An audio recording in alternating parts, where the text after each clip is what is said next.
धुसफूस पुन्हा एकदा समोर आली आहे। देवळालीच्या आमदार सरोज आहिरे यांनी उपमुख्यमंत्री अजित पवारांसमोरच खदखद बोलून दाखवली। मतदारसंघातील विकास कामांमध्ये महायुतीतल्या मित्रपक्षातील नेत्यांकडून अडथळे निर्माण करून त्रास दिला जात असल्याची तक्रार आमदार आहिरेंनी केली। बघूया। महिला सक्षमपणे एका भावाच्या साथीने या मतदारसंघाचा कायापालट करण्याचा प्रयत्न करत आहे, पण अनेक प्रकारचे अडथळे हे मला आणण्याचा प्रयत्न केला गेलेला आहे।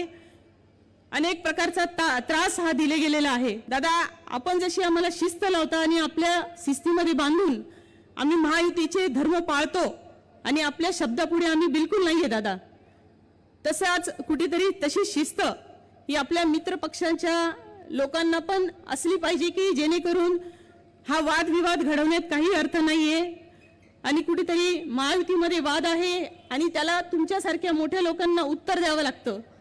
ही दुर्दैवाची बाब आहे माझ्यासाठी, कारण आज पत्रकारांनी माझ्या समोर आपल्याला एक छोटाशा श्रेयवादाचा प्रश्न विचारला आणि त्याचं मला खरोखर वाईट वाटतं आहे।